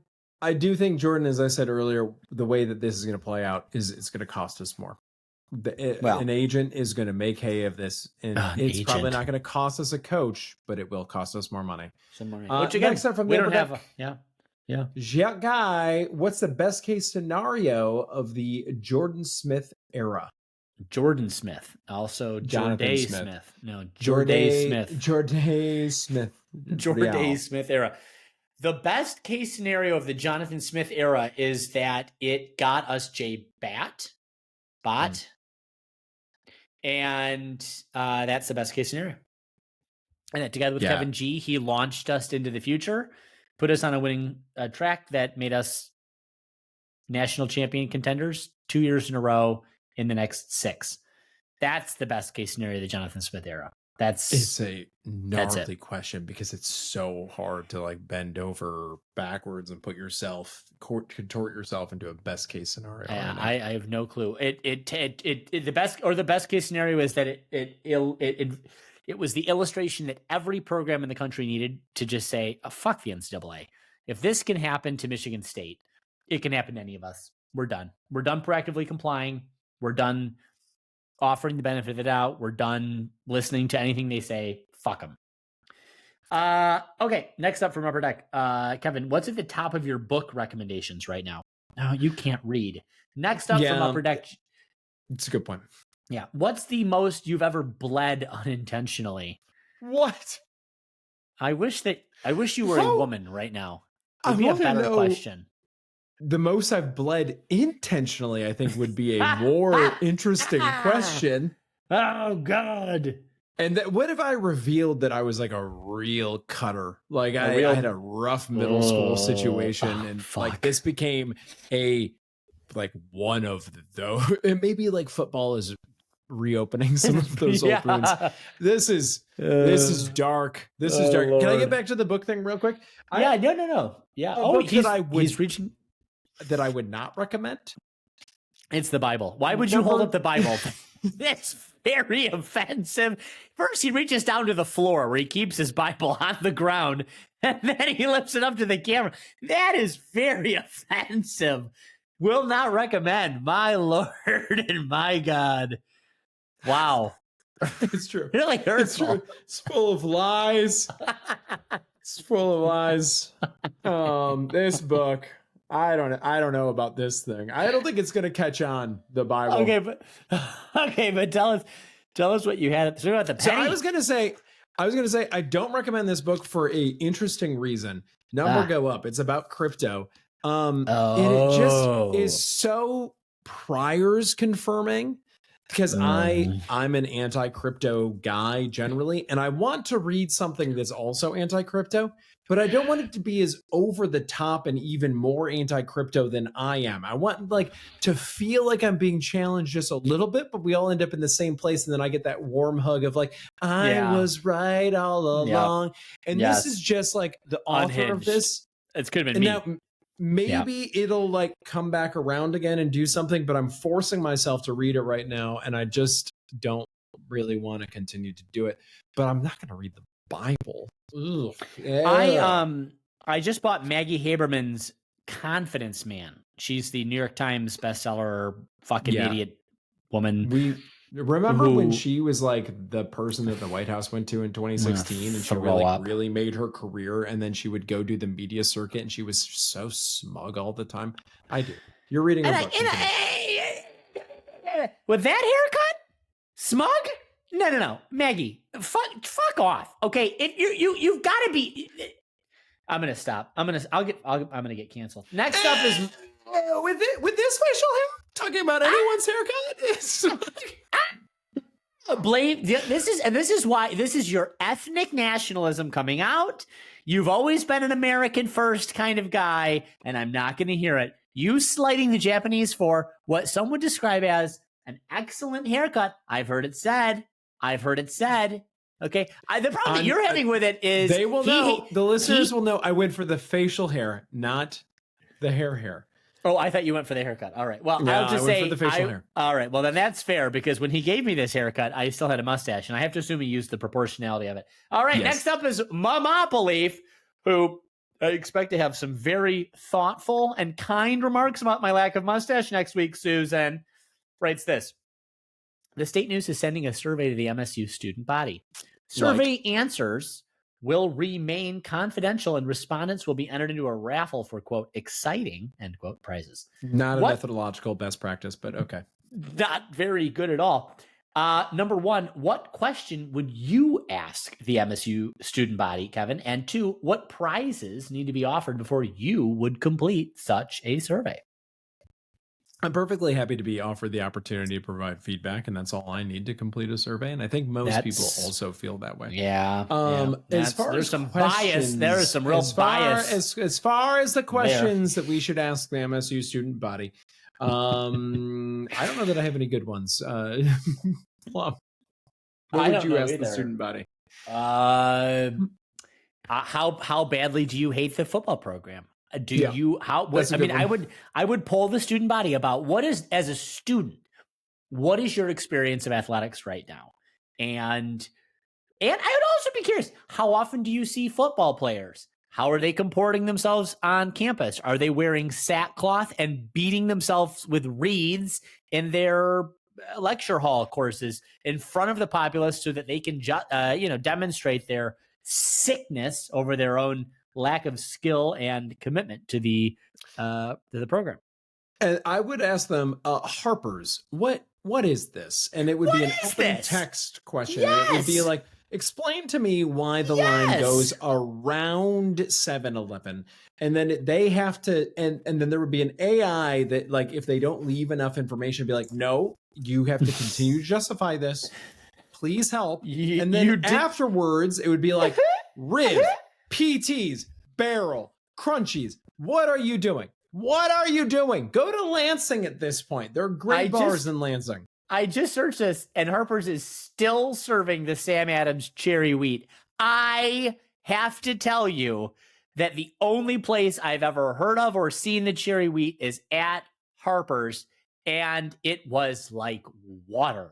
The only time I ever wanted to go to Harper's was when they had Mega 80s playing. And I had a lot of fun at some Harper's Mega 80s nights. But otherwise, terrible service. And my best friend worked there. Don't know. Don't know. Awful. Thank you, Mamapoleaf. Next up, what order would you place these 3 quick thoughts by Connor Moldoni in ranking truest to whimsy? 1, the QB was never the problem. 2, this team is just defeated. And 3, Jonathan Smith has to be gone. Connor, of course, covers the team for the News of the Free Press, or who does he? Yeah, I was looking up his name. It looks like he is with the fucking, I don't know. Not good side, Detroit News. It does not come up. It's like the 12th fucking thing down in Google. My God. All right. News. Truest has got to be Jonathan Smith has to be gone. Don't know that he will be, but it is the truest. Whimsy is the QB was never the problem. I think that's true. That's false. That's why it's whimsical. And the next true would be the team is just defeated. Yeah, the whimsy is the QB was never the problem.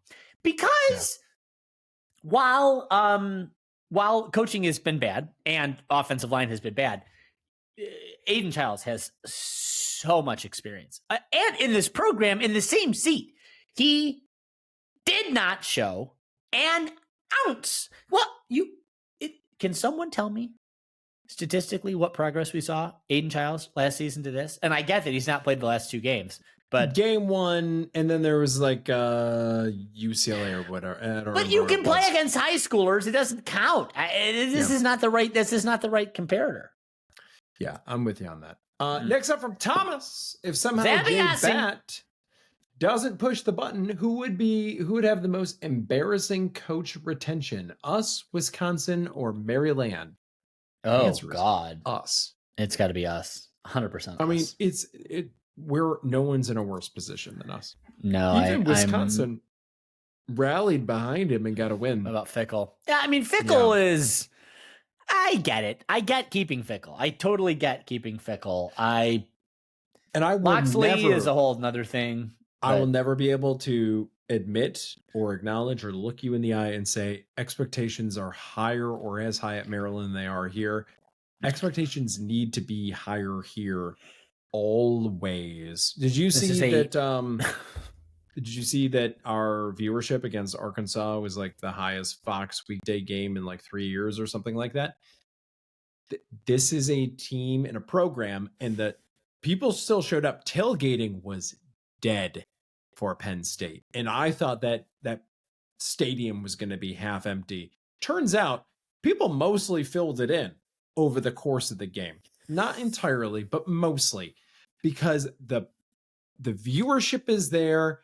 The want is there. We are not Maryland. I'm not going to claim that we're Penn State or whatever. Like, we need to get up and earn that. But the expectations need to be higher than Maryland. And that is why, Thomas, we're the most embarrassing. All right. For the coach retention. Next up from T. Zam B. I'm starting to be cautiously very optimistic about Izzo's squad this year. Will they bring me back down to earth Tuesday? Or do I need to wait for the Duke game? I am also cautiously optimistic about everything but 3-point shooting. But we need to find this. We need to figure it out. If we can figure it out, then we got a stew going. Now, I'm not saying this is a Final Four team if they figure it out, but it's like a team that contends. If they don't, it's just going to frustrate us all year, and that's all we'll talk about. Next up from G Money Stew to Plum, because who else would it be? Because we've been abandoned. Maybe we should tear down Spartan Stadium at this point and build that new arena for gymnastics and volleyball in its spot. Then give the football building to them as well. The Tom Izzo Women's Sports Facility has a ring to it. I gotta say, it would have to be a whole hell of a lot cheaper to just add a roof to Spartan Stadium and reconfigure the flooring than it would be to tear the fucker down. So, but otherwise, with you, 100% with you. Because as I recall, this other stadium thing that's on ice, right? The trustees have put that thing on ice. Mm-hmm. Is that what you understand? Yeah. I think from the quotes that we've seen, it looks like maybe some of the existing athletic buildings kind of they get refurbished and they start to take that role. Which I think would happen faster maybe than building this other building, but we'll see. We'll see. Yeah, all right. We'll see. Next up from G Money, will there ever be hope for football again? Yes. Yeah, of course. Hope springs eternal. And what did we learn in that temple that you went to when you were in your darkest moments? I think that's the question. I mean, listen, this is the if you get a Pat Narduzzi, you get somebody who, I don't know, who gets the program, who has a certain je ne sais quoi. And I don't know what. Yeah, a certain.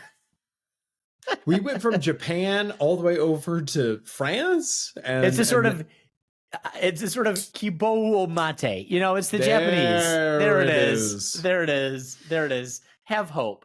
Have hope. Kibo nu mate. All right, that's it. And arigato gozaimasu. Okay. And with that, let's move right on to MSU. Japan, no, we're not moving on yet. How much do you attempt to speak Japanese when you're in Japan? You'd be surprised. What do you do? I have a couple go-tos. Watashi wa nihongo ga hanashimasen, eigo ga hanashimasu ka, which means I don't speak Japanese. Do you speak English? And that works a lot of the time. They often do this, though. Oh, which of course means, or this. Oh, with the X with the fingers or with the hands is like, nah.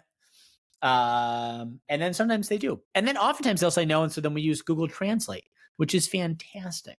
But otherwise, in Japan, do they do the, oh no, I don't speak English, and then continue to speak perfect English to you for the next 3 or 4 minutes? No, they'll do it if they can. Okay. but otherwise, Google Translate is great. My haircut guy like knew a lot of it, and then I was like, used Google Translate. I was like, would you mind if we took a picture? I want to send it to my barber in the United States. And then it was a Google Translate, like, oh, da, da, da, da, da, da, da, da, da. And then he was like, yes. And then we took a picture and it was nice. And you were like, underage Iwo Jima Marine, and you showed it to him, and he was like, this is offensive. Offensive. And then I winked without paying and left. So, whatever. I owe you. All right. MSU Realist says, Kevin, to you, Smith is not coming back. That's all but officially confirmed. From insiders to fans to anyone who knows a lick about the current state of college football. With that being said, who are your guys' favorite realistic candidates, and what do you think next year looks like? MSU Realist, I hate to break this to you, I have heard is not 100% confirmed. Yeah. And I have heard that there's a real possibility that we're going to have to come back and rage against the machine bot. Oh, J-bot. Right, failure AD robot, potentially. I get what you're hearing, MSU Realist. I get what you're saying. But what I've been told is that it is not a guarantee. As for favorite realistic candidates, it continues to be my position. I don't know about you, Plum. We didn't have a meeting on this beforehand. I don't think we're going to speculate on coaches. I think a lesson that we learned as a podcast was we got this one wrong. We've been wrong before, and we're not going to speculate on new coaches. And this is not the podcast for that. And if that's the content that you want, listen to us, or at least let it play with the mute on or something like that, and then go listen to something else like The Search or, Graham's podcast. Or have they ramped back up The Search? Have they started again? I believe they had, which is the meanest way of saying that I haven't listened yet. I'm sorry, Ali, that's so fuck that guy and fuck that podcast, because yours truly hasn't been invited. Okay. And you know what they can do? They can go give Jim Harbaugh a blowjob too. That's what they can do. No. Can I tell you? Sure. As long as we're on the subject, I'm in the point of my football death spiral where I'm not seeking out other media about it. Oh boy. I'm past that point. I wanted it before. There was a time in losses earlier this year where I was like, I'm going to soak everything up. I'm going to listen to Sheehan every day. I'm going to listen to Graham. I'm going to do this. I'm going to do that. And now I'm past all of that, and it's just exhausting to me, and I don't want to touch any of it. Sorry, guys. I do still listen to some of it, but I haven't done The Search yet. I just am so done with this right now. Do you feel in the same way? I hear you. I don't know what to say. I'm also not searching out content, but I am curious. The thing is, they don't have anything to tell me that I can't source anywhere else. So I guess I'd like to be wrong on that, but I'm probably not. I'll probably listen though. And this season's a great time for listening to podcasts. I do a lot of raking. Too many trees in this neighborhood. All right, next up, raking time. Steve 927. This is a new name to me. Is this a new name to you? Sorry, Steve, if you have asked questions before, but I think this might be a long time first time. All right. Well, Steve, welcome. And reminds me, my friend Stevie Robinson from elementary school just turned 40 this weekend. And this is Stevie Robinson. He's back. He's celebrating his big 4-0. That would be pretty great. Submitting a question to pretty us. Great if this was him. Okay. Is Jonathan Smith's contract written like James Franklin, where if he lands a job, or if he finds a job, state is only liable for the difference, or are they on the hook for the full amount regardless? I've asked this question. I don't know that I got an answer. My understanding is that it's the difference. It's the boilerplate. Like if you get paid whatever, we're off the hook for that much. We make it up. Good. Ask and answer. I don't know that for 100% certain. It's like a 98% confidence. You presented it. You presented it with a lot of confidence. So we're going to take that for true. Tigers fan 63 asks, Smith said he didn't know about the investigation when he took the job. Ooh, God, we really needed Michael. Was Haller legally or ethically required to tell Smith about it? We don't know the full timeline of all of this yet. I have seen conflicting information on this that maybe we had already started the self-reporting. Maybe we had not yet started the self-reporting. Certainly, though, you need to tell your football coach when you're self-reporting violations. So this is Tiger Fan 63. In fairness to you, this is information that if you're presenting yourself as an authority of some kind, which we often try not to and go bend over backwards to say that we're idiots and not an authority. But if we're trying to present ourselves as somewhat an authority on this, we should have the timeline set. But I've seen conflicting information on this. So we need to lock that down. But you were the ethics guy for this episode, Plum. Are you ethically required to tell Smith if you've self-reported level 3 violations under the previous football coach regime? No. Again, ethics mean nothing, so they mean nothing. Here you go, Tigers fan. Next, should we let Childs and Marsh walk and put their NIL into the O-line? Yes. Yes. We've been saying that. We've been saying that Childs has not earned his cash and that Marsh is a luxury that we can't really afford at the moment, obviously. I would say, well, he's not done fuck all. So 100%. All things being equal, an improved O-line would have gotten us to 6 wins. I mean, that's an improved O-line would have gotten us with Milivojevic and fucking Marsh. Todd Tolliver. Milivojevic plus Todd Tolliver plus a functioning O-line equals 6 wins. I don't know what else there's to say about that. And our final question, which we have to complete soon so that we do it in less than 2 hours, and we can spike Mike Jones. From the stupidest shardy, wreck these dumb things Alan Haller has done. Number 1, hire Jonathan Smith. Number 2, say NIL will go away after rev share. Number 3, fundraise for a new building for non-rev sports while your football building and football NIL is lacking.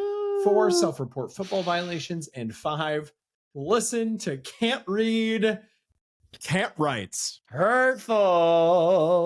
Well, he is a confirmed listener, and Stupid Shorty is right about that. But what would be, let's do this back and forth. Pick your dumbest thing that he has done. Self-report. Okay. I'm going to then take, because my understanding is fundraise for a new building that is for non-rev sports is not something that he wanted to do, but something that he was going along with. I'm going to take 2, say NIL will go away after rev share. I think that's right. 3 would be fundraise for a new building. Okay, then even 4 is hire Jonathan Smith, which, wow, look at how far down hiring Jonathan Smith fell. Because he didn't know. No, because fairly, it wasn't unfair. I mean, the hire, we were excited. I was excited. We were excited. We thought, this is a Midwest, West Coast guy, gets it, wants to fucking win, gonna play ball. Yeah. What we didn't know is that he was going to handcuff his fucking self from the beginning. And, well, that was a bad decision on his part. I don't think anyone could have seen how poorly this went. I think it's not, because even the things that were critiques of him about like recruiting, we're not even there to where that would really like manifest itself as a problem. It just was such an awful thing from the beginning that 100%. All the critiques, we didn't even get to those of the hire. And then, of course, the last one, and I think we can all agree to this, the best thing he's ever done is listening to Can't Read, Can't Write. Well, it's the only redeeming thing he's ever done that we're aware of. So, well, he also likes Family Feud. We know that. That's been well documented. Confirmed. Yep. Plum, anything else you want to say this week before we finish it out? No, I think I'm happy with where we got. I think that, no week is a perfect week, but Michael Jones not being here made it damn good. Fucking almost perfect, I might say. This is like a Pantheon episode, and I think even when he listens to that, he'll understand that that's true. He's going to feel real bad about himself, and I don't blame him. Well, he should. And you know what else should happen? We should go green. Go white.